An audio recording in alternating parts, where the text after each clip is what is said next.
问一下这边的话呢是 CL 战队的，先来问一下小鱼鱼，小鱼鱼有什么想和我们镜头说的吗？老前辈，你今天皮肤保养这么好，请问是用什么品牌的化妆品？接广告吗？一定没有办法，我只想说一句，我觉得 Evolution 太强了。Evolution 太强了，他说的就是在我左边那个，对，就是他。那我觉得今天把我招牌也砸了，大家可以看一下他们在吃什么，然后吃相特别的好看，希望你们明天可以好好加油吧。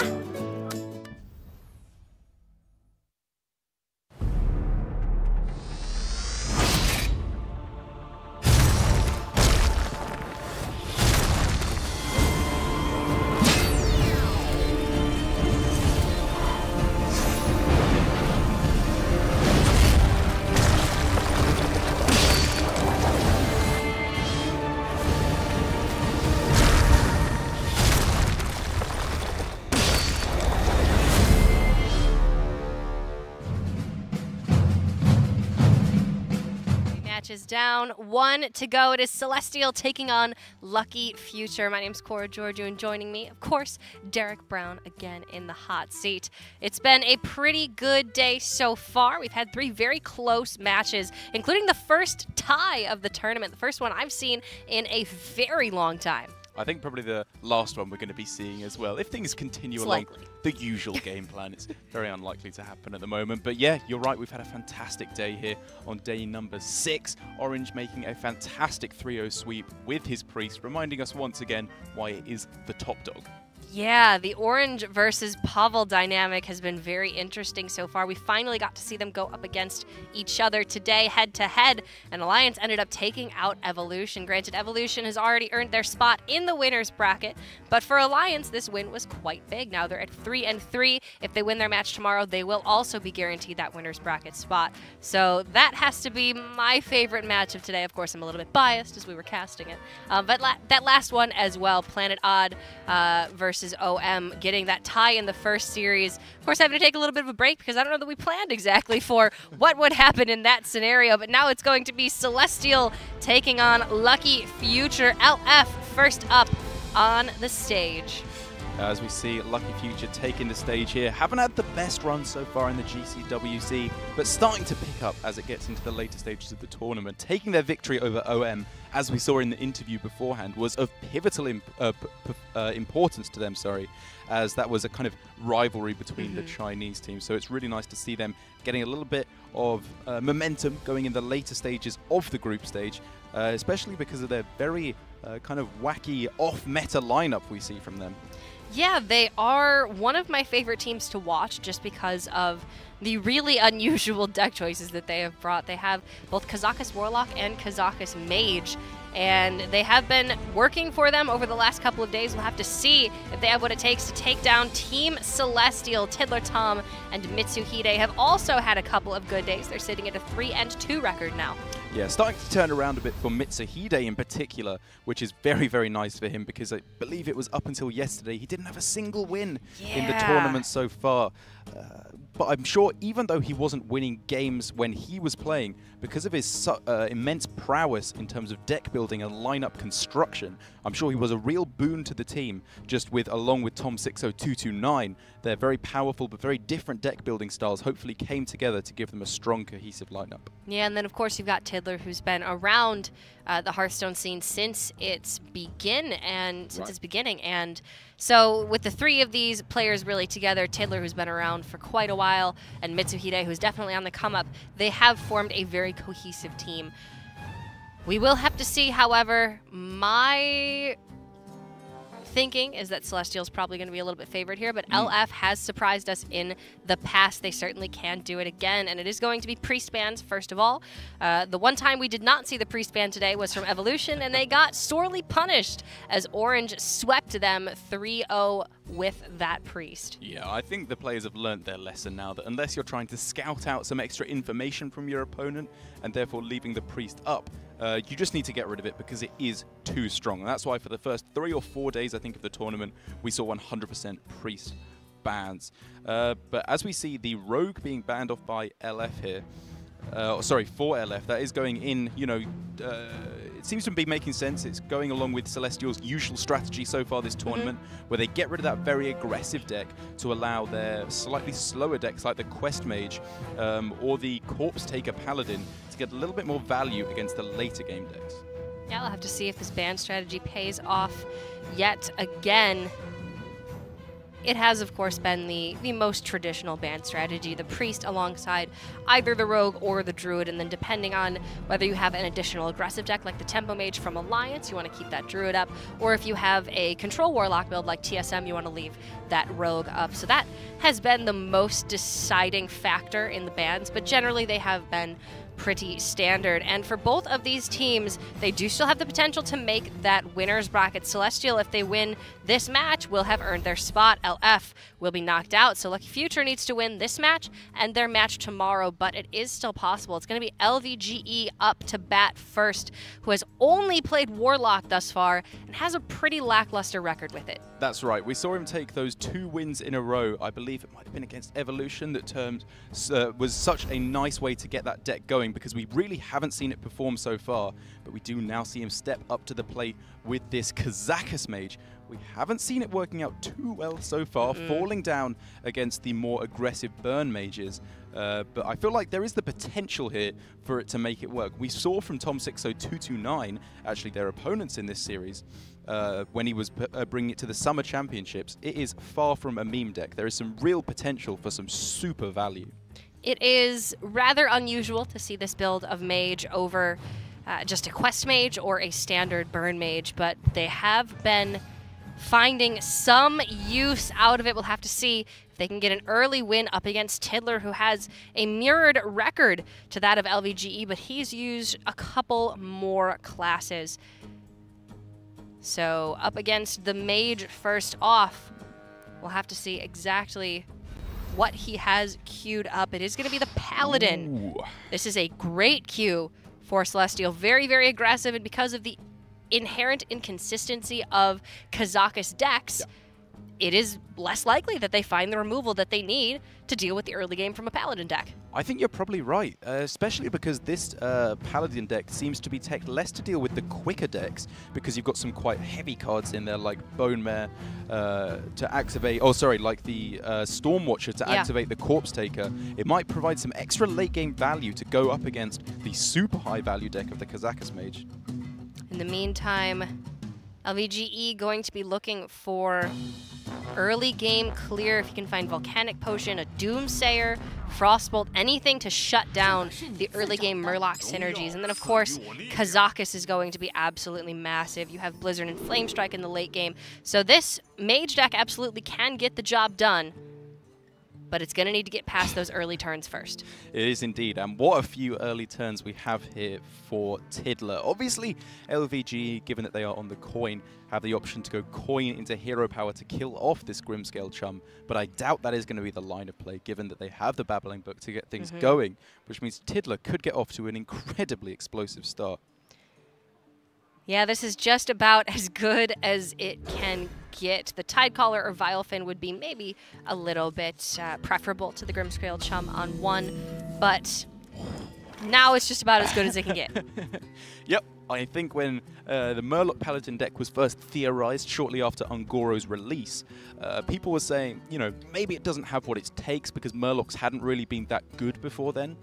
But they were saying if you can get, if you can get Vilefin into Rock Portal into a 3-drop Murloc as well, then all of a sudden you're looking in a fantastic spot to be able to take any game. And Tiddler does indeed throw down the slightly higher health Murloc here so that he's not vulnerable to Ping or Babbling Book instead. This is a great start for him. Yep, I like this a lot. You lose that buff from the Chum, but you gain so much resilience with this Vilefin. And now, some pretty good options for LVG, however, though. The Volcanic Potion is one of the best cards in the matchup, as long as there isn't a health buff on the Murlocs from something like Gentle Megasaur or the 3-drop we see in hand, which is going to do a fantastic job of bringing all of these Murlocs out of range of the Volcanic Potion, which can just be so devastating to this deck in particular.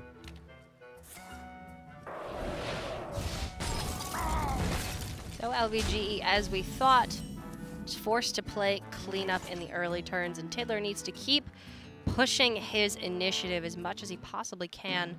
Going to be looking for that strong mid-game, so Gentle Megasaurs, Cobalt Scalebanes, Bone Mares later on. And I think I like this as well from Tidler, actually taking it a little bit slower. Could potentially say he is leaving himself vulnerable to cards like this Volcanic Potion that could come down. So the thing is, because he put in Hero Power anyway, that's kind of free value that he's generating by going for this line of play. And now all of a sudden, he can speed up again. He can go for the double Murloc. He's pushing a load of damage. And now that he's seen that single copy of Volcanic Potion, he's a lot less afraid of any AoE. I think this is the first time I've actually seen the Cold Light come down in recent memory and be effective. Yeah.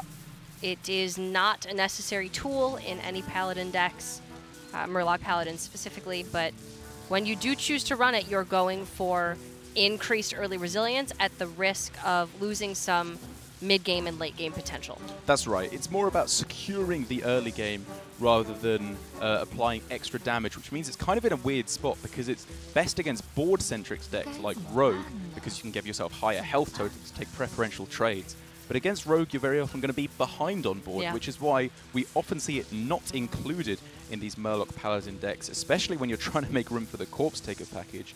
But it still manages to find a way for Tidler on Team Celestial. Maybe they think because of the fairly recent nerf to War Leader, it's worth it for that slight extra health.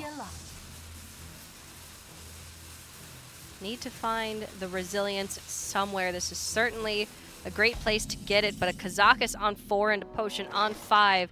If LVGE has managed to find that AoE, he's going to have a phenomenal tool to dismantle this Murloc board. Yeah, he is indeed, and Tidler is going to be thinking of that as priority number 1. He wants to keep this Seer, the Cold Light Seer, as you were saying, up above the crucial 4 health total. But it seems to me there that it is summon a 5/5, draw 2 cards. Yes, it is summon a 5/5 demon, draw 2 cards. So unfortunately, nothing that interacts immediately with the board. No deal 4 to all, no deal 5 damage. It will get LVGE closer to finding those removal resources, and he does still have a Meteor in hand. So he has reasonable stall tactics available right now, but I do have to think that this wasn't his ideal potion. Still quite good, though. It's not bad. I mean, getting Kazakus on curve, you can never really be too upset, especially because there's still powerful clear options like, hey, coin into Meteor that we see right now available for LVG. Good positioning, it's worth saying as well from Tidler. Doesn't mean that there's a complete clear on the 3 health Murlocs if the Meteor is what LVG is going towards. And to be honest, if he's looking for the coin to come down, I don't see any way he'd go with anything else. But at the same time, do you think he's maybe being overly cautious by going for this Meteor now? It's tough to say. There is a lot of utility in this mage deck, more so than we would see in a traditional burn mage. You have Flame Strike, you have Polymorph. That's true. So I would personally go for the Meteor here, just because if Megasaur were to come down alongside a Hero Power, then potentially it's just too late. And you don't have any other sources of removal in hand right now. So I think this was perfectly fine. Yeah, I think you're totally right. It's worth getting it out of the way because like we saw from Orange against the Shaman deck earlier, if you take away their board they have in play, Murloc decks inherently need stuff to be on the board in order to get a huge amount of damage. There's effectively no burst damage at all outside of weapons in the Paladin deck. But this Corpse Taker has now also landed with Wind Fury and Divine Shield. Tidler's deck looking very, very strong, even though this is not my preferred Murloc Paladin build. It is doing what it is meant to do. Oh, absolutely. And if something like a Spike-Ridge Steed or Blessing of Kings were picked up, that's lethal on the spot with the Wind Fury from the Corpse Taker. Absolutely absurd amounts of damage. It has incredible aggressive potential. But it also has a reasonable failure rate. Yes. You know, I mean, you draw your Storm Watcher one too many times, and you're pretty turned off by this deck. Yeah, it's interesting because on ladder, that can often be the case that it's not that bad when you draw Stormwatcher because there's so many priests in play. And it's not actually that bad of a minion in its own right against priest because it's something that will probably stick around and then you can throw a buff onto it to deliver ridiculous amounts of damage. But we do see LVG here in the end going for the Kazakus potion while he's not under It's just 14 damage on board. Much pressure? Yeah, I mean, what This else can he Megasaur possibly just do needs then? Wind Fury, +1/+1, +3 attack, game's over. Let's see what he gets. Yep. That's it, this game. And so Tiddler manages to take game number 1 on turn 7. Maybe that was just from LVG. If he was going to go for coin into Meteor on the last turn, maybe he should have just gone with the potion on the last turn. Or if he was going to go for coin into Meteor, maybe he should have gone with Glyph on this turn. Try and find something like a Frost Nova, an Ice Block, something to stop him from dying from the ridiculous aggression coming forward from Tiddler. Yeah, he was going to turn 7 next turn, so if you play the Kazakus potion, potentially you draw into Blizzard or Flame Strike, but even still, you're just far too far behind there for that play to work out. And it just so happened that Tiddler was able to find the lethal on the top of the deck, but he likely would have had it the turn after anyway. So game number 1 over to Team Celestial. That Paladin deck looking very, very well oiled. It pretty much went off without a hitch. It did indeed. And looking at what LF have to counteract that, there's a few options. They have had their Rogue banned, which is probably the main source you're going to because it's nice against the Paladin, and it also has great sweep potential in later stages of the game. But for LF, they do have some other anti-aggro options. We could see the Warlock coming down. It is another Kazakus deck from them, so again, inherently inconsistent in a lot of ways. But maybe I think it's worth it because if you can hit those really powerful AoE clears like Defile and Hellfire, you can just make quick work of anything that comes from the Paladin. Yeah, the Warlock or the Warrior, I think, would make sense here. And since Levichuk has experience on the Warrior, there you go. We are going to be seeing this Taunt Warrior build, which does seem well positioned to take out Murloc Paladin if it gets the right clears in combination. But then again, we've seen Team Celestial queuing Paladin intentionally up against this Warrior to try to get the win that way. So, you know, maybe we're just not exactly in agreement about who's favored in this one. Yeah, I don't think this is a particularly strong of a counter from Lucky Future. Not necessarily saying it's the wrong pick, but at the same time, I probably would have just gone with the Murloc Paladin. It is this kind of, I suppose, Chinese variant of the deck that we're seeing, where it is much more aggressive with the Divine Favor thrown into there as well, with the Blue Heal Warriors. And maybe that can't stand up against the value from a deck that's running Corpse Takers and Spike Ridge Steeds. But maybe it can just smoke them down in the early game to the point where those cards don't matter. The thing is, if you're running Divine Favor and you're up against another tempo deck, you're never going to get any value from that card. That's true. So it just seems like in the battle of the slightly different than usual Murloc Paladin decks, that deck is just even worse in this situation. So it is going to be the Warrior, and I do think you need to hold on to the quest. There's a lot of late game value from the Paladin, but then again, it can be kind of tough to get those targeted clears later on because the Paladin does just have the hero power. Yeah, that's right, and that is why the quest does have to be kept here from Lovelychuk. But in a way, Celestial's deck kind of preys upon the quest being kept more so than other Murloc Paladin decks we've seen. Because of the fact that you can get explosive, more explosive Murloc starts than usual, with the Seers being in the deck as well as Corpse Taker into some kind of a buff. Maybe it's just too much damage coming forward in the early turns of the game. But having said that, Lovelychuk does have a great way to counteract early Murlocs with Slam, Ghoul, and Bloodrazor taking out the majority of what could be thrown down from Celestial. And importantly enough, Celestial has nothing to throw down. Yep. They have missed turn 1 and turn 2, and now Cold Light Seer is looking more like the card that I've come to know it as. It's just not good when you don't have the minions to put down before it. This is just a really awkward start for Tiddler. Yeah, when you get 2 Grimscale Chums and it brings it up to a 3-mana 4/5, then it feels a bit more juicy. But here, you're right, it's just very much under the power curve in terms of what it's doing on this board. None of the early Murlocs being hit. But at the same time, Tiddler does have very strong turns 7 and 8. So if he can pull at least, maybe not too far ahead on board, but at least even on board for the moment, he might be able to capitalize on that with turn 7 Bone Mare and turn 8 Tyrion. This is the way that he would do it. Put the Cold Light out this turn. Murloc War Leader next turn can clear off the Armor Smith. You could also accomplish that with the Rallying Blade.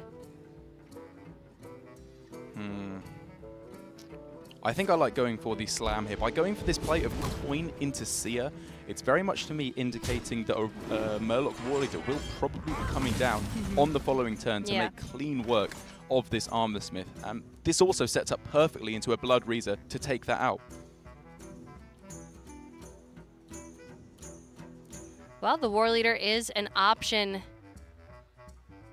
but with Blood Razor netted for turn 4, it does seem to be a bit too easily countered, so I would expect the Rallying Blade to come down this turn. But then Tidler's put himself in the awkward position, you know, unintentionally, of he has nothing to set up for the Blessing of Kings because nothing has stuck around, but that's just, unfortunately, the consequence of missing turn 1 and turn 2. Yeah, that's right. And it's also, it's kind of almost too good for Lovely Chook in this scenario because, you know, he doesn't have anything to get the battle cry on the Blood Razor off of, which he would really like to throw down on a minion, maybe take out a War Leader, something like that to get a bit more value out of this weapon. And that is why he's just going to be hero power passing. It's so rare that you see the Warrior have this much leeway in this matchup. Like we were saying before this game started, that it's not as good for the Warrior as, you know, we and Lucky Future think. Because the Paladin can put on so much pressure in the early turns that it really does demand a lot from the Warrior to be able to deal with it. But when the Paladin misses the early curve, then it's a lot easier. Yeah. However, this must be kind of scary for Lovely Chook because if your opponent throws down this slow of a hand in the early game, they're going to be following up, most likely, with some very powerful plays in the next few turns. So if things like Spike Ridge D, Tyrion and Bone Mare are what's on Lovely Chook's mind, I think he's going about it the right way, keeping it nice and slow, maybe setting up for a Dirty Rat Brawl or Blood Razor Execute.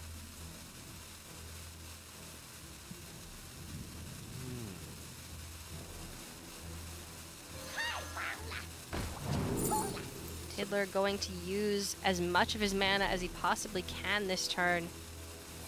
Because Lovely Chook didn't play the Blood Razor last turn, maybe Tidler can assume that he does not have it. But I think more realistically would be that Lovely Chook just didn't play it because nothing would activate the Battle Cry on it. But the Ally Armor Smith off the top is perfect for the mana that Lovely Chook has. Stormwatcher. This is obviously the downside of running the Corpse Taker package in your deck. Yeah, I mean, this is the way that this deck feels to me most of the time, just really lackluster. I definitely agree, especially when you see certain players only going for one Stormwatcher in the deck. It's a pretty, you know, full list already in the Murloc Paladin, especially when you're making room for cards like Wickerflame Burn Bristle, which isn't unanimous, cards like Cold Light Seer, 2 of them, which is far from unanimous in these lists as well. It's tough to make room for that, and you have to start cutting cards like Curator and Scalebane, which I think may have been cut from this list just to make room. Yeah, I would definitely think there's no Scalebanes, no Curator in this, because you also have the Grimscale Chums. But Cobalt Scalebane just seems like such a strong card. You're really sacrificing game against other control decks when you're taking that card out of your list. You're shoring up your early game maybe a little bit, but suddenly one bad draw, you know, one Grimscale Chum when there's no Murloc in hand, one Seer when you don't have a board, and now you're left with a bunch of pieces that just don't fit together. It's a puzzle, but you've lost like one of your corners. Right. So now you can't finish it. I hate that. That would always happen with my family. There's just one piece that ends up being eaten by the dog. Oh. Yeah. My family just didn't do puzzles. Oh, love it. It's not a super common American pastime. Really? Yeah. Us English are so boring, we could do puzzles every day of the week. I mean, this time of year, like, Hallmark movies, I guess. What movies? Hallmark movies? Is that a shop? No, it's like, oh wow. It's like, it's a TV channel, and they have essentially cornered the market on cheesy holiday romance. Oh, okay. Yeah. Like Love Actually, one might say, or The Holiday. Yes, but super worse. Oh, okay. Yeah. That's saying something. Yeah, they're not good. Okay. But I'll keep an eye they're out. fun. But they're not good. But this is fun. The opposite of a fun holiday romance for Tidler. This is a breakup on New Year's Eve. Yeah. Actually, things are looking a little bit better now. Yeah, I take it back. I think this is Act 3. There might be a teary-eyed revival of the 2 star-crossed lovers. Maybe. Blood Razor into the... Okay, well... Yeah, it's not going great for him. It's kind of up and down. But the thing is, if he's going to go for a strong Murloc start, if that gets shut down, that's okay if you have the follow-up of powerful plays on turns 7 and 8. And actually, because of the Storm Guardian, Storm Watcher, it does allow him to go 7 and 8, even though he has nothing on board for the Bone Mare. That's true. You can go Storm Watcher into Bone Mare or Storm Watcher into Tyrion. Hope that Lovely Chook doesn't have that Execute in hand, and then suddenly your Storm Watcher represents 8 damage a turn, or 16 damage a turn. You're forgetting Holy the cow, best that bit. adds up. Yeah, it adds up very, very quickly indeed. And we will get to see now if there are 2 Storm Watchers in the deck, which there aren't. So Tiddler going for an equally mana-efficient play, but to be honest, with what seems to me to be much less upside, he's afraid of Execute, I guess, obviously. Yes. But if an Execute gets drawn out here, it's not that bad for him. He can follow up with Tyrion, which is a very powerful play onto the board. Then you can even try and stick that Bone Mare onto the Tyrion. Ooh. If that gets an attack through, then Tyrion dies, then you have Ashbringer. Yeah. But this just seems... It seems like a timid play. It's very scared. it's a timid play, but I can still see the reasoning, all things considered. Just going for Stormwatcher later on down the line when more removal has been picked up maybe allows for the possibility of Bone Mare hitting it almost 100%. Yeah, well, this also just gives you a higher chance of sticking Bone Mare this turn if Tiddler wants it. Which, I mean, it's the only way he can clear off the Primordial Drake this turn, but the Tyrion is mana efficient, would probably allow for a clear on the Drake next turn. So are you just going Tyrion here? If you're Tiddler, is it worth just getting the most powerful minion on the board right now? I suppose you're worried a little bit about second Ghoul, second Drake, second Blood Razor. But even if you Bone Mare and attack in, 1 point of Whirlwind damage kills that minion. You do want to keep your board small, play around Brawl. That's true. But we could have seen a Tyrion then attack in with one of the minions, maybe even 2. That's a tough call. It is a tough call. All things considered, I think this does actually work out okay because you kind of want to guarantee you hit something good with the Divine Shield of Tyrion, and therefore leaving yourself open to a Whirlwind effect when there's already 1 health minions on the board might be a little bit too scary. But it's been, to be honest, debatable plays throughout from Celestial, and that's mostly because Tiddler's been presented with some very difficult decisions at the later stages of the game, but I think a lot of players would argue for other lines of play. Nothing has been very straightforward. And I like that. Especially in a tournament of this caliber. I like decks where the plays are not immediately straightforward, but Dirty Rat pulling Tyrion, that's pretty good. That's true. And this is actually another thing to point out about Tiddler's play. He's played strong Battle Cry minions over the last couple of turns, rather than minions with static effects like Wind Fury or Death Rattles, meaning he is less vulnerable to Dirty Rat, potentially pulling out. If it had gone for the Tyrion on the last turn and Dirty Rat pulls out the Bone Mare, that's quite a lot worse for Tiddler. That's true. Pretty much every Taunt Warrior deck has 2 copies of Dirty Rat in it right now. So really just hedging his bets a little bit, you know? A little bit less weak to Whirlwind effects, a little bit better against Dirty Rat, kind of weak to Execute, but overall, worked out pretty well. Yeah, it did indeed.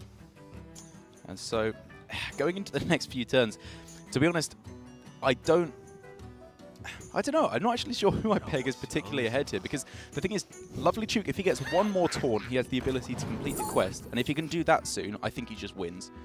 But if he can't, there's a good amount of stuff on the board in hand for Tiddler at the moment.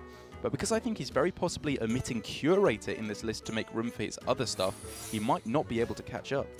No, I do think he's going to be limited to that 1 draw per turn. And though it's going to take a couple of turns for Lovely Chook to get to quest completion, I would tend to think that he is still very ahead here. Especially with that Brawl. Like, his ability to just remove this board and Tiddler's lack of follow-up just seems like the Warrior's in a pretty good spot. Especially as the poison is picked for Tiddler, a very hopeful pick, an ambitious pick, which I can very much respect. I like plays that have big upside with a bit of risk attached to them. But he is going to be going for the perfect play of Primordial Drake here. Even attacking in second is Lovely Chuke, which is perfectly playing around the secrets of Noble Sacrifice, which means, okay, there's another go of to get a good minion back with a second getaway Kodo that's picked up off the Hydrologist, but it's a lot better for Lovely Chuke that there's not a second Tyrion to deal with. You can get a good minion, but your best minion is gone. Yeah. And now you need to throw an Ashbringer Swing and the Megasaur in. Lovely Chuke. Finish the quest with just one more taunt draw. I don't know. It just looks like Tidler's resources are too finite right now. I think you're right. And especially after the second brawl's been picked up by Lovely Chuke. I don't think Tidler can stick a board. Yeah. Yeah. I think you're probably right. I'm trying to find the scenarios in which Tidler comes back. You know, the Finja isn't that bad at all, and this board at the moment is not too weak to the Brawl because there's only 2 minions available. But the thing is, now with that pickup of yet another Stonehill defender, there can be such a quick quest completion for Lovely Chuke. He can just throw down the cheapest taunts available to him, like Pompous Thespian here, whatever. You can just throw it down in combination with the other Stonehill defender. And then on the very next turn, you can complete the quest, or you can equip the Sulfuras, fire off a hero power, and just start killing your opponent really, really quickly. I mean, the Stormwatcher on this board is very good. It's not immediately challenged by anything. It doesn't die on board. So Tidler, if he picks up, you know, a Spikeridge Steed, for instance, or a Blessing of Kings, then this could represent a lot of damage and be out of range of the Die Insect hero power shots. So, I mean, it is still possible that this sort of last-ditch effort of the Stormwatcher does make some magic happen. It's just really, really unlikely now, especially since Sulfuras is going to be active next turn. Yeah, it has to be Spikeridge Steed basically right now to be able to activate this incredibly powerful Stormwatcher. But, you know, like you were saying, even then there's Brawl, there's Sulfuras with the hero power. I just don't think it comes together for Celestial, especially as Tidler just picks up another Stormwatcher, which will only have the effect, I believe, of Wicker Flame now with Taunt, Divine Shield, and Lifesteal, which just is not getting the job done. He doesn't care about his health right now. He just needs to break through. Yep, only the one Stormwatcher in the deck. And unfortunately, I've seen a lot of this. You draw in the wrong order, and that's why this version of the deck was very popular for a while, but has significantly fallen out of favor.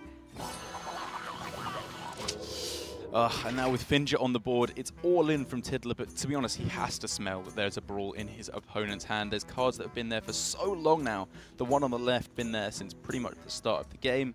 And so Lovely Chuke, no, I mean, probably should have gone with the other one because that's more likely to be a Brawl, but it doesn't really matter at this point. There's no way Tidler can use that information to his advantage, as what is the best minion for Lovely Chuke survives. But even then, there's still just sleep with the fishes if you want, but probably just equip the weapon and hero power. Just start slamming. Yeah, even if the hit goes onto the Divine Shield, you can clear off the Corpse Taker with the weapon. Then you take, what, 8 damage from Stormwatcher. At worst, Tidler top decks Blessing of Kings, you take 16. Yeah. Kill it next turn, you're still fine. You're still absolutely fine. You are correct. Especially as you have more taunts in hand in the Pompous Thespian and in deck to combat against a buffed up Stormwatcher. Alright, but the Stormwatcher living is the best case scenario for Tidler. A Spikeridge Steed would not put it out of hero power range, but that's just about the worst draw in the deck. And I think probably got to call it here. I think you're right. The chum is no chum of Celestial in this situation, as it is, as you said, the worst single minion that could be top deck. It's just going to be, I don't know, it could just be attacking Fish's hero power and then you win the game. Like, there's pretty much nothing that can be done to bring this back for Celestial in this situation, which is unfortunate because this should be a decent deck to combat against what the Taunt Warrior can throw forward. But I feel like even though there was a strong attempt at an aggressive push in the early game, it didn't come together, and therefore because of the slightly weaker late game in this Paladin deck from Celestial, it was just the worst of both worlds. I would have even been fine with that second Brawl here. Yeah, it would have been a little bit too lucrative of usage, but start throwing fireballs at face, you're going to win the game a little bit sooner, but you're going to win the game anyway, so might as well play it safe. And Tiddler really should he should know that this is over. Yeah, he's giving it all he's got, Captain, but unfortunately it's not working it out. Oh, sorry? Giving it all I've got. Yeah, exactly. It's not enough. I'm a Hearthstone player, not a miracle worker. Any opportunity I can have to imitate your accent poorly, I will take it. That was a poor imitation of a Scottish accent, so yeah. Well played. Taking that 4 levels deep. All right, just going through the motions here. So looking forward now, Lucky Future will be on this Taunt Warrior deck. How does Celestial want to try to counter this? We saw Zixo with a 3-0 sweep with the Taunt Warrior. This deck has high potential. It's very potent. But I'm thinking we're going aggressive. Well, Cora, looking at what there is available for Celestial, I think the best counter would probably be their Quest Mage, to be honest. It seems like it's got a really good job of taking out the warrior before they complete their quest, only really leaving yourself vulnerable to Dirty Rats.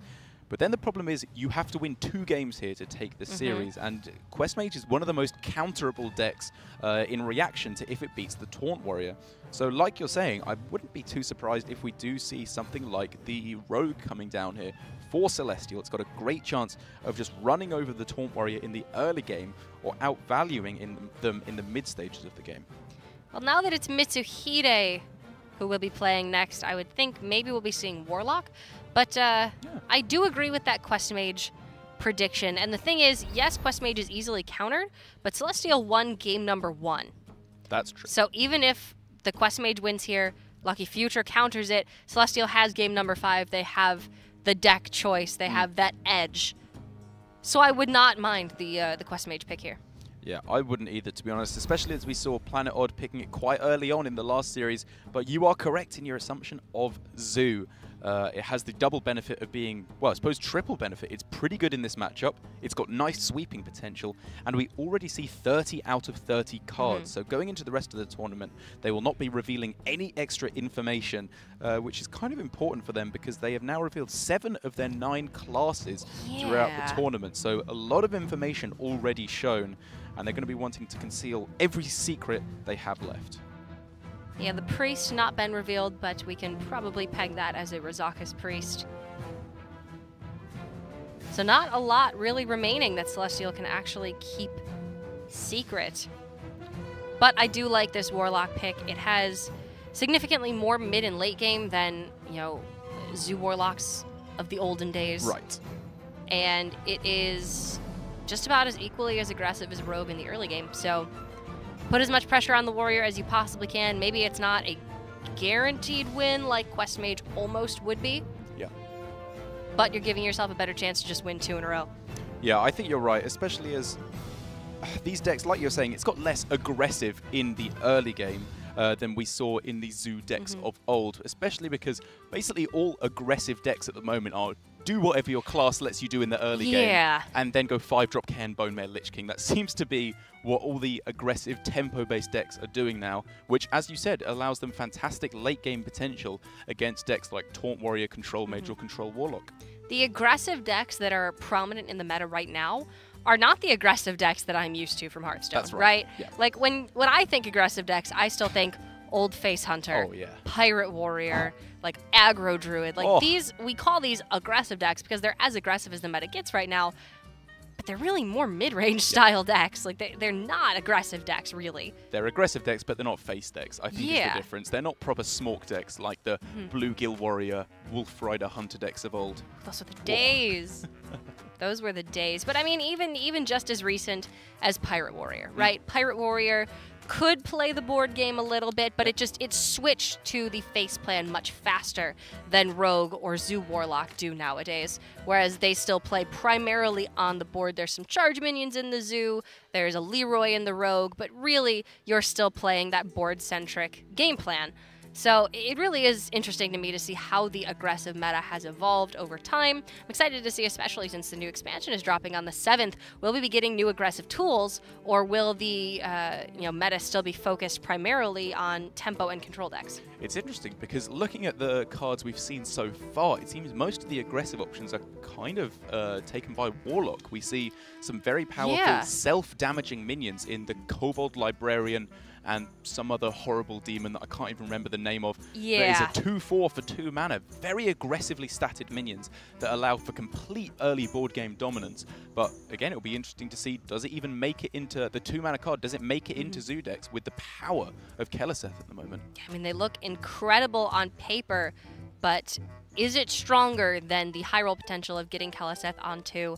Is it enough, really? And I personally am waiting for Hunter to come back into the meta, but we'll have to see if Crushing Walls is enough to influence that. I think we all kind of know the answer to that one. I think probably not. The Spellstone looks good, though, for me. It does. A lot of wolves. Wolves.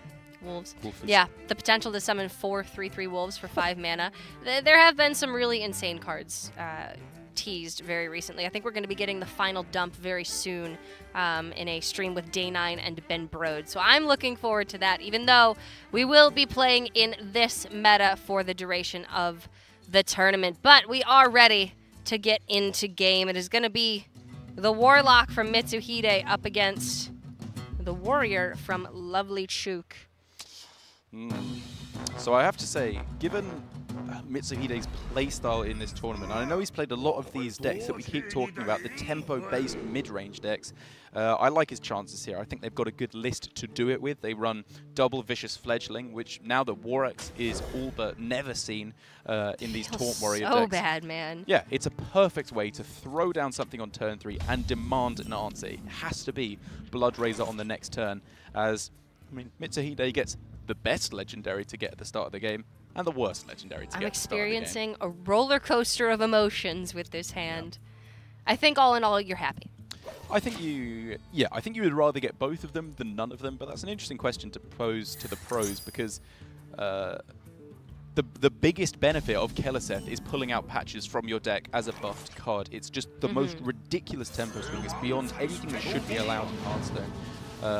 And yet, when you draw patches, you still have a buff to everything in your deck, but it's quite slow. I think in this particular matchup, you'd definitely rather have it this way, where you draw both, because it's going to scale into the late game. You need to hit things like 5/6 Cairns, 6/6 Scalebanes, stuff like that. Oh, actually, it's Zoo, so Scalebanes probably wouldn't be in there. But, you know, buffed up minions that allow you to pressure the taunts. Yeah, but I mean, even if you hit a Saronite Chain Gang, suddenly your Saronites are 3/4s. Lovely Chook tries to play Blood Razor to clear off one.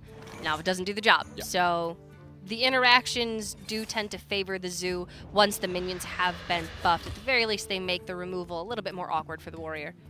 And so Mitsuhide is here taking a very slow line of play, which I think is the right way to go about it, because obviously he had the potential to completely fill out his mana curve. It's better just to keep tapping. He's going to have to find some extra value, given that he's found patches in the early game, make up for that deficit of cards, because he obviously could have pulled that from his deck and had another minion in hand. So I like this line of play, taking it a little bit slower, because he's looking to push his opponent out of the game by ridiculous power turns on turns 5, 6, 7 maybe, if he can pick up Cairn or another 3-drop here. This is shaping up to be quite scary. And Lovely Chook just doesn't have the tools to deal with it right now.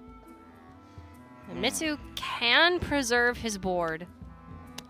The question is, how aggressive does he want to be with preserving this board? Yeah, he needs to be careful. I think the main thing he's going to be worrying about here is Blood Razor. Although at the same time, maybe it would have just come out with a coin last time, because he will obviously know that Lovely Chook still has the coin in hand, and it would have been pretty good against Mitsuhide's board.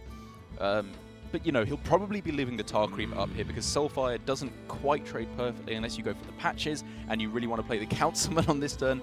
So I expect to see something like Councilman Firefly just load up onto the board and pray there's no kind of a whirlwind effect in combination with the rest of your cards. But, I mean, hey, we see a much more aggressive line of play here from Mitsuhide. He's tapped and drawn his cards, and now he's going on the offensive, taking out everything his opponent's got as he discards the best minion in his hand. Perfect. For him. The worst minion in his hand. Yeah, this is what I was initially thinking. And I do like getting the Councilman out early because it is the most threatening minion that you could develop this turn, and then maybe you just find a good trade into the Tar Creeper over the next couple of turns. Yeah. But this is the most aggressive board presence right now, and Mitsuhide describes himself as an aggressive player. Yeah.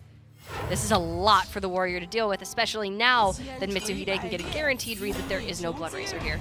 And I have to be honest, I'm still not 100% on the play last time from Mitsuhide, because I think going for the Councilman into Firefly sets up perfectly for the Doomguard to take out the Tar Creeper on the following turn. But this has worked out perfectly for him because once again the Bone Mare dodges the bullet and has not been discarded, so we can keep on tapping on the next turn, play whatever he gets off the top, just vomit it onto the board, and then turn 7, Whirlwind Slam that Bone Mare and hopefully just kill your opponent on the spot. Lovely Chuk doesn't have Brawl, doesn't have Whirlwind or Ghoul plus Fishes. Oh wait, he does have Ghoul plus Fishes. Never mind. He doesn't have Curator, he doesn't have Acolyte of Pain, he doesn't have Dirty Rat. Oh, wait a second. He does. Our mistake. Oh. Things look significantly better now, don't they? They do indeed. It's not the worst for Mitsuhide though. Very often a Ravaging Ghoul fishes on turn 5 to clear off your whole board essentially, would just close out the game. But that's far from the case for Mitsuhide. He's got the Keleseth buff on his minions, he's got Bone Mare on the next turn, and none of the really powerful plays going into the next few turns, like Rat into Brawl, are quite available for Lovely Chuk. So it's still going to be a lot of pressure coming down for Mitsu. Yeah, and he's just taking the trade here with the Doomguard. Sitting at 1 health, it's too weak to other Whirlwind effects, and you don't want the Flame Imp to get killed as well. So gonna have to sacrifice 5 points of damage to ensure that you get to keep around a minion on board for the Bone Mare, but the Dirty Rat is gonna bring it out. You miss that +4/+4 buff, but you do get the free 5/5 now. That's actually kind of a sick play from Lovely Chuk because, okay, your opponent has a card in hand and they tap and play 2 1-drops, overplaying it. What is that card? It's either Blood Reaver Gul'dan, in which case your Rat pulls nothing and you're happy. And the next biggest card in the Zoo deck is just Bone Mare. I think anything else would have just been played on that last turn. If it's Cairn or the Despicable Dreadlord, anything like that. Second Doomguard for sure. Exactly, you just throw it down. So I think he had a pretty good read on the chance that was just a Bone Mare. Either it's Bone Mare or it's a spell or Blood Reaver Gul'dan. Exactly. Right. So either you pull out a great minion for you and deny the battle cry, or you pull nothing, which is also great. This is kind of awkward now, though, because Mitsuhide needs to put both the Bone Mare and the Acaris Veteran into the Dirty Rat. You can also put the Flame Imp and the Acaris Veteran in if you want to keep your Bone Mare out of range of, you know, Blood Razor plus attack or second Fishes, for instance. It's a very tough turn for Mitsu. He just, you know, he can't play around everything in this scenario, but he's trying to figure out how to most effectively play around the most amount of things. So he's obviously most afraid of something like Brawl or Blood Razor into Sleep with the Fishes, and I think he's doing a pretty good way of playing around all of those, because without a Whirlwind effect, Sleep with the Fishes isn't that good here. And if just a Whirlwind effect on its own comes down, it's good because cards are drawn, but most of the pressure is left on the board. Yeah, and he can kind of maybe make a little read that it's less likely that Sleep with the Fishes is in hand because Lovely Chuk played the first copy already. So he's probably not as worried about that. I would think that Brawl is heavy on his mind, but when he doesn't see it here, then he can definitively know it's not in hand, at least for now. Right, yeah, I think that's definitely true. You would throw down the Brawl, I think, in an instant here, just because this is far and away the most threatening board you're going to see for a good while. And you still have that second one to hopefully find in time for a Blood Reaver Gul'dan, because that is most certainly what Mitsu is on the lookout for as he heads towards turn 10. There are some good secondary options that he could hope to hit, like Cairn, another Bone Mare, another Doomguard, Despicable Dreadlord, stuff to beef up his Blood Reaver Gul'dan once he finds it, but for the most part he is all in on finding that card. Well, there's Brawl. There's a really nice Slam Fishes turn. Yeah. And suddenly, things are looking a lot worse for Mitsuhide. Oh, he even gets the combo of Cornered Sentry into Brawl. Yeah. As I remember that Patches has not been drawn, so I'm not going to make a fool out of myself by saying he gets the double buff. That would be stupid. You know, crazier things have happened than us saying that. Crazy things have happened than casters making mistakes. Yeah, God forbid. Once in a blue moon. We're just human. And now, Lovely Chuk could just let it rip straight away with Cornered Sentry into Brawl. He is then likely to have something good survive, because obviously the Sentry or any other Raptors surviving is fantastic. And even then, anything other than the Councilman surviving is fine in that scenario. So I kind of like it here. But at the same time, you do need to be worried about how am I losing this game if you go for that. And Blood Reaver Gul'dan is basically that way. So maybe he's going to save that combo for when Blood Reaver comes down if it's gotten off the top. And instead just load up on taunts this turn. If the Councilman lives, you're potentially taking a lot of damage on the backswing. If Bone Mare comes off the top or second Doom Guard, then things would be looking very bad for Lovely Chuk. So he does look like he doesn't want to risk it. I think I would have risked it, but I probably would have been very punished. So this is definitely the safer play. Yeah, it's kind of weird because it's kind of the safer play, but it's also kind of the riskier play, because if something like the Doom Guard comes off the top now, that's quite a lot of damage that's being pushed towards your face. But like you say, if it's kind of less risky in a way, because if the Blood Reaver Gul'dan is found, then you can play around that. It's very interesting this turn indeed. Now Mitsu is going to be forced to put all of his resources on the board. So this is setting up for another phenomenal brawl turn from Lovely Chuk. And last turn could also just be seen as telegraphing to Mitsuhide that you don't have it. So Mitsuhide putting more resources on the board, expending more resources into that brawl. Now the brawl gets that much more value. At the same time, though, while last turn it was, I believe, 4 out of 7 good outcomes, now it's only 3 out of 9 good outcomes. So there's a lot more good stuff that can survive from Mitsuhide, but that's because he's developed so much more stuff into the brawl. As the captain survives, that's a really good outcome, and therefore I think we'll see the execute to play around Bone Mare off the top, of which there are 2 chances because of the tap. Yeah, 100%. And now Blood Reaver Gul'dan is playable for Mitsuhide. Let that Soulfire rip. If you find Doom Guard here, that's game! Oh my god, he gets Doom Guard for lethal. Unbelievable. I mean, beautiful. We could hear the players shouting even through our soundproof headsets, so I assumed whatever card came off the top had to be pretty good, and it is the perfect sequence of cards to deliver lethal for Mitsuhide. He takes an incredible matchup. He brought that to counter the Quest Warrior. Or was the Quest Warrior was brought to counter No, he brought this to counter the Warrior. He brought this to counter the Quest Warrior, which is perfect, because if you lose a counter matchup, those are the series that are next to impossible to win. You have to get incredible sweeps on the other side. So for Mitsu, this is the real end of his redemption. He lost a whole bunch of games at the start of the tournament, but now he is being the carry of his team. Man, things were looking bad. I actually really liked how Lovely Chuk played that one. There were a couple of turns that he could have done maybe slightly differently, and perhaps over the course of the game he could have taken a little bit less damage. It'd have to be something that you go back and double check once again, but I got the feeling that it was pretty well played by him. The Blood Reaver Gul'dan or the Soulfire and Doom Guard outs for Mitsuhide just got it done, and now it's going to be Dog. 我觉得四狗平时太谦虚了，他打牌打得那么好，然后又很低调，在那个中欧对抗赛上可惜差一点点，不然就拿冠军了。他比较喜欢玩一些就是偏进攻型的卡组嘛，然后包括什么之前的海盗战，然后一些包括现在的青玉泽，就反正类似于这种套牌嘛，就玩的比较多。我觉得四狗的快攻是在国内数一数二的，可能就是跟那个鸠摩智不相上下吧。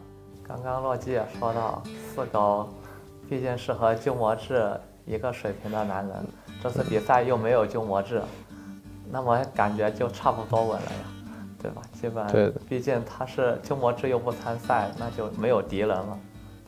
四狗平常喜欢看一些就是球赛吧，虽然我也就是看不懂嘛，但是他就是对那个足球队，感觉每个队伍都特别了解吧。他反正也属于那种夜猫子嘛，反正晚睡晚起，可能白天睡觉，晚上出来活动，有时候晚上也不知道去哪活动，夜不归宿也经常。大概反正我也不知道干嘛去了，反正就经常晚上出去玩了。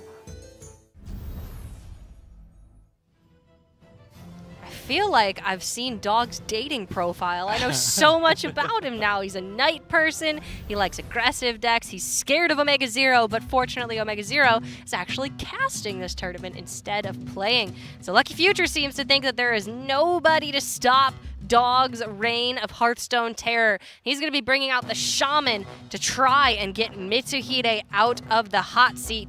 And he needs to get 2 in a row now for his team. Yeah, I'm sure Omega Zero will be completely impartial over at the Chinese casting desk, hoping that this player who claims to be on par with him tries to take it over Mitsuhide. This is not an especially favorable matchup for the Shaman, to be honest. You can obviously shut down the early pushes for board with cards like Jade Claws, Maelstrom, Portal, as they both turn up in the starting hand for Dog. This is a great way to get things going, obviously. But as we scale into the later stages of the game, unless Bloodlust, Thrall, Deathseer, Doppel Evolve, or Flame Tongue Totem can be picked up, things like that. There's so many weak minions in the Shaman deck that can't translate into delivering lethal against the powerful Zoo deck. Yeah, the mid to late game just isn't anywhere near as strong as the mid to late game from the Zoo. The early game isn't as strong as the Zoo.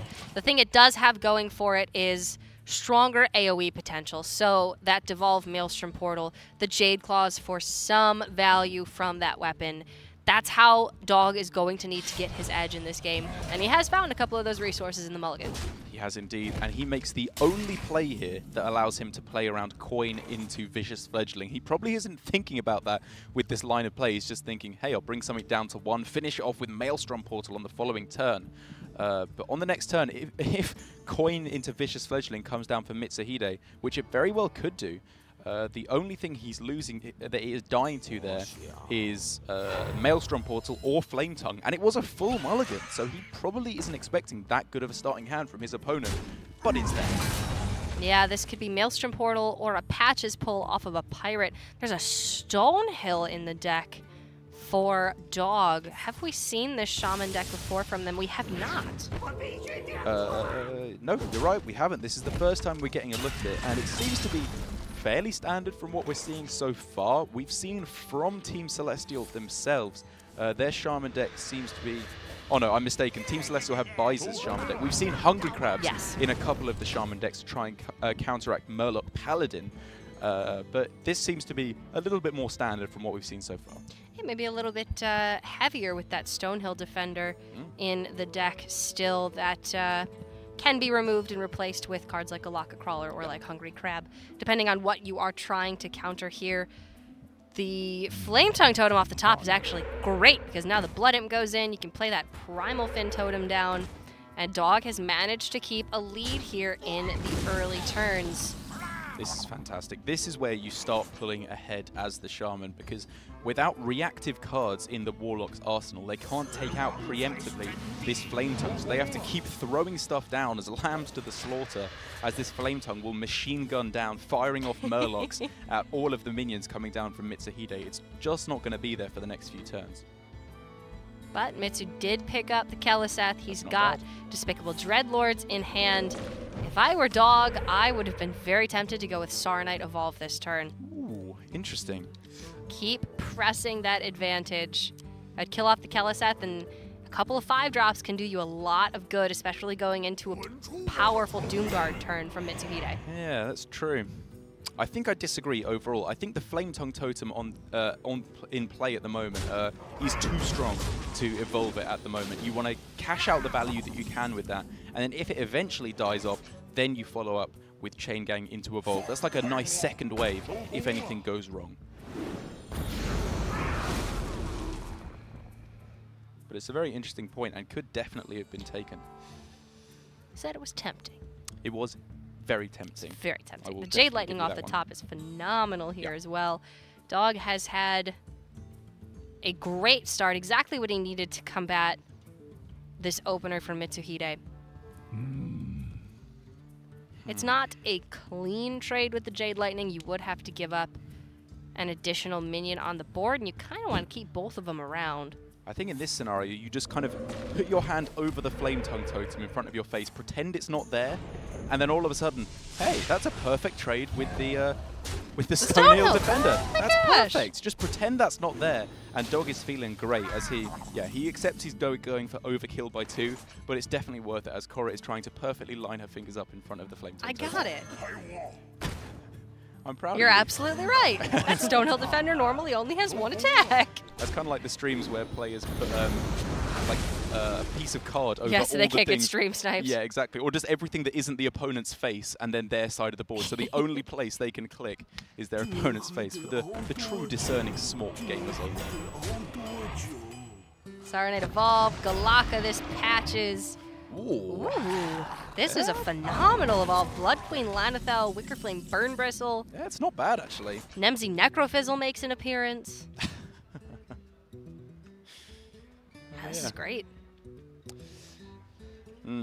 Yeah, to be honest, the Blood Queen, I thought it was really bad at first, but I actually don't hate it. Just any high health minion that allows you to get top deck, that will stick around for ages, that means top deck of Bloodlust at any point is fantastic. Top deck of Flame Tongue Totem is really nice. Yeah. All that kind of stuff that allows you to capitalize on the attack buffs that Shaman has.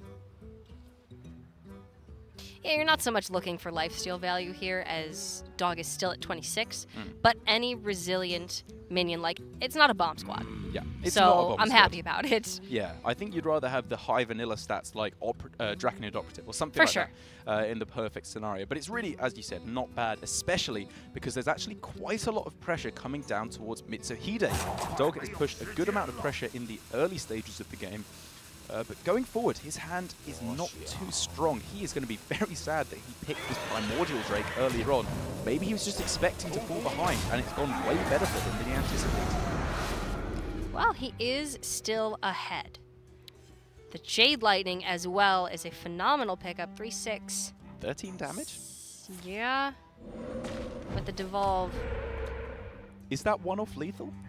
If Devolve comes down and nothing is a taunt, 3, 6, 7, 8, 9, 14. Wow. 1 off lethal. Oh.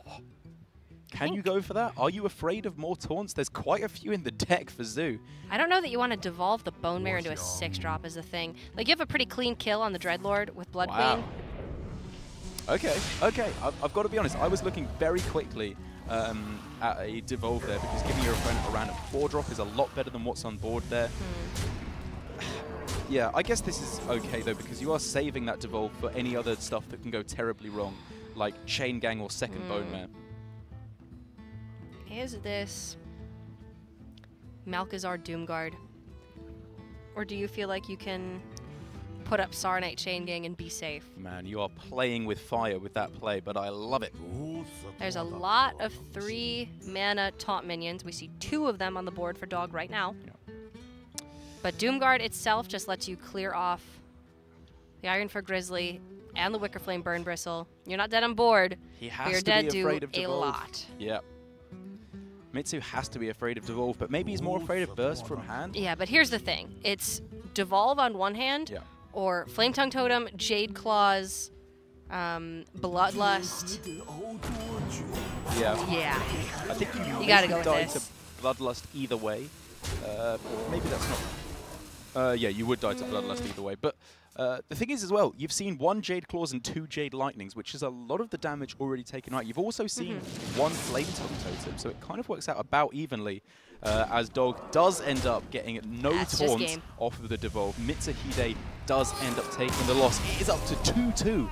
Only the Shaman deck in between Celestial and taking another victory, bringing them up to 4-2. But for Lucky Future, they just need 1 more win with this token Shaman to bring them up to 3-3 and still be in with a shot at getting to the upper bracket as we enter the knockouts. Okay, so Celestial now has the opportunity to counter this Shaman, and it is going to be Tom up against this Shaman deck from Dog. If Celestial wins here, they're guaranteed a spot in the upper bracket. If Lucky Future wins, they need to win again tomorrow, but it's still possible that they get that spot instead. Man, what are they going to go for? The Rogue isn't particularly favorable, I would think. The Quest Mage, if it can stall for long enough, it's pretty good. I feel like it's maybe not quite as favorable as the kind of control Gunther mages that we've seen in the past that run the Volcanic Potion in combination with Alexstrasza to kill off your opponent because the Shaman doesn't run any healing. But I'm just going to be so interested in what Tom picks here as the last game. We haven't seen the Warrior from Celestial yet. That's true. Maybe a Taunt It is Warrior. possible that they could bring it out here if it is a Taunt Warrior. Yeah, that would be my thinking. And we don't see any What's cards it gonna be? revealed, so I think it is going to be that Warrior. That's the only deck that we haven't seen revealed. No idea what it could be, as it is it's the the Warrior for Tom. Fantastic prediction, Cora. What are you expecting to see here? I would expect the deck that we've seen the most has been Taunt Warrior. But no, Doomsayer double shield block. Are we playing full Dead Man's Hand fatigue here? Surely not. Oh dear, it could be an Azoth Warrior, I suppose, just with a Doomsayer attack. Either way, it's going to have the same removal options as any other Control Warrior build. Whirlwinds plus Sleep with the Fishes, slams, executes, brawls, the whole 9 yards. And Dog just threw away Doppelgangster with Evolve in hand. To be honest, I just don't see how that can be correct. If your opponent is countering you with a Warrior deck, you know that it's not going to be Pirate Warrior because there have been literally none this whole tournament, and it's not a particularly good matchup even then. It has to be some kind of a N'Zoth or, you know, Fatigue or Taunt Warrior. Did he keep the Evolve? He kept the Evolve and threw away the Doppelgangster. That seems absolutely absurd. It's like if you were going to do it one way, you'd keep the Doppelgangster and throw away the Devolve because you have Thrall Deathseer in hand, so you can go coin Doppel into Thrall. That might be a mistake. I don't know if I maybe saw it wrong, but that is 100% not the way I would play this matchup. I would either keep both or throw both. Exactly. And I'm fine with either. But this hedge your bets just to keep an Evolve I'm not play, even fine that's with a either. bit unusual. You're not even fine with either? You keep I'm fine Doppel with Evolve. either. It's nuts. It's such a good combo. He gets it back anyway, so it doesn't matter, obviously. All right, well, the Doomsayer's going to proc. Yeah. Tom will have the Acolyte of Pain to come down after it. Either way you look at it, Tom's had a very nice start this game.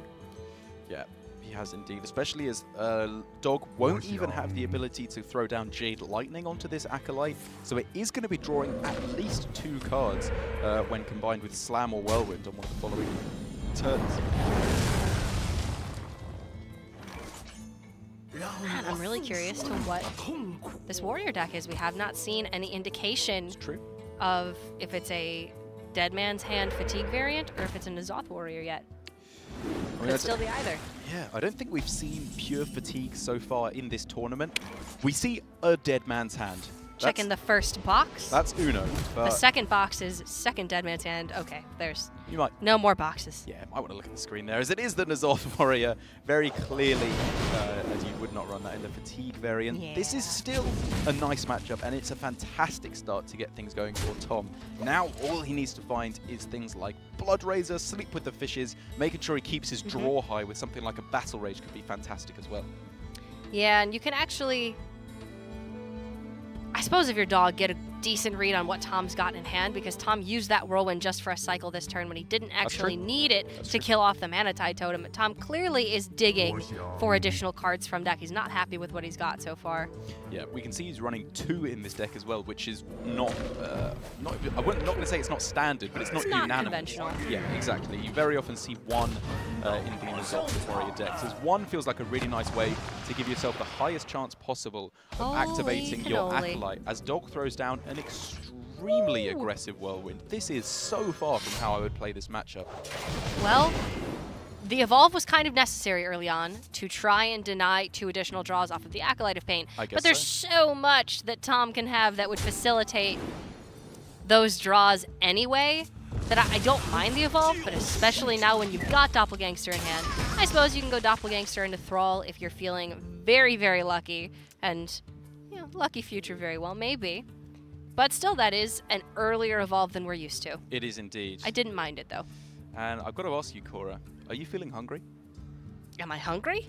Because this is Breakfast Warrior. Look at that egg. As he then goes for... Okay, he's going for... Okay, this is Thrall just... Deathseer on 1 minion to upgrade it to a This is a bit mental. This is absurd. I haven't seen any play like this ever. He has Doppelgangster in hand, and he's thrown Shield away Slam in this deck? 2 of his Evolve effects. Okay, so we're bringing back Devilsaur Eggs with N'Zoth. Yep. We're playing Shield Slam. That's actually not that uncommon. I think Fibonacci's been playing around with that one, but egg is nuts. I'll give you that one. I have some questions, but you know what? Devilsaur egg, brawl. I answered my questions. Put them together. Yep, it just makes sense. Two great tastes that taste great together. Brawling and then egging. Sounds like typical English We don't night promote out. egging on the stream. It's very bad practice, even on Halloween. And okay, so let's look at the way that this game is shaping, given the way that Dog is playing it. Clearly going very aggressive with his evolve effects, and that's left him in a situation where he doesn't have powerful plays, particularly on this turn, because Doppel Evolve is definitely what he would be looking to go for here, but it does allow him Saranite to evolve. Maybe he's thinking, just getting out this effect from Thrall Deathseer as early as I can will give me the highest chance to win, as he picks up the worst possible 5-mana minion. That is horrible. But at the same time, it does have to die, or Dog can then upgrade it to a 6-drop. So it is kind of going to be at least a distraction for Tom. He's going to have to put a lot of resources into killing this off.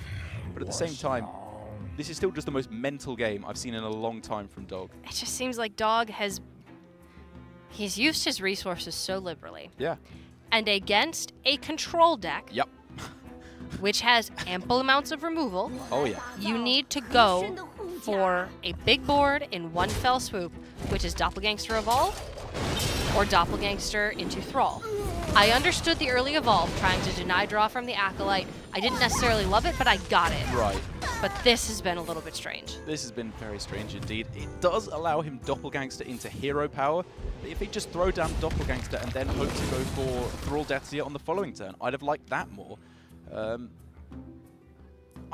I just don't see how he wins this game now. I think this is just a fundamental misunderstanding of the matchup from Dog, because it felt like he was trying to play really aggressive, but he didn't have the follow-up really at all. He needed to make a resilient board. That's how you win with this token charm, making a board that your opponent can't deal with, and then you go for Bloodlust. Yeah, he had a much more mid-rangey start, but this Scourge Lord Garrosh is just...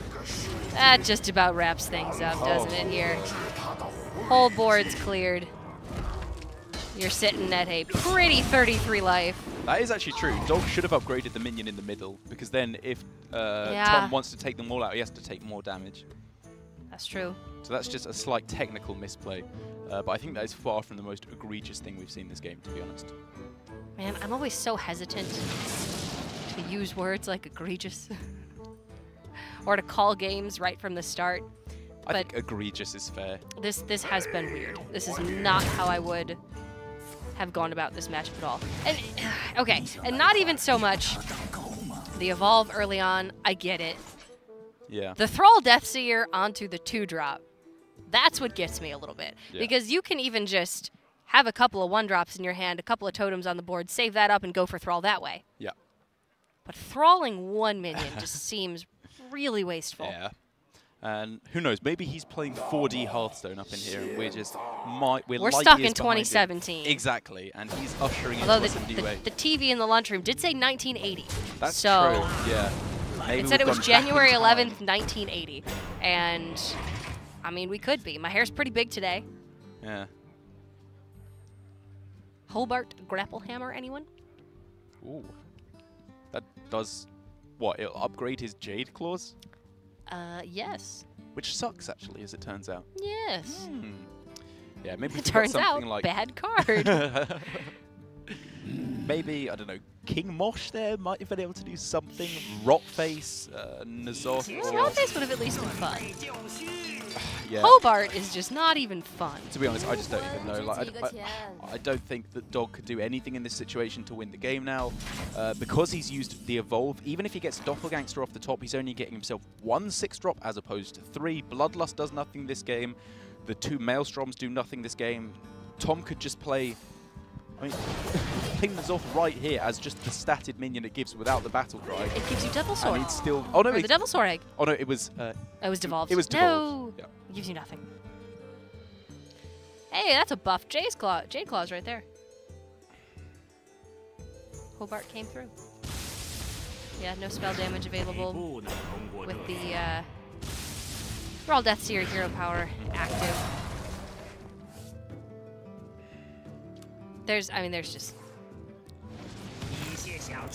Hey, he's back, baby.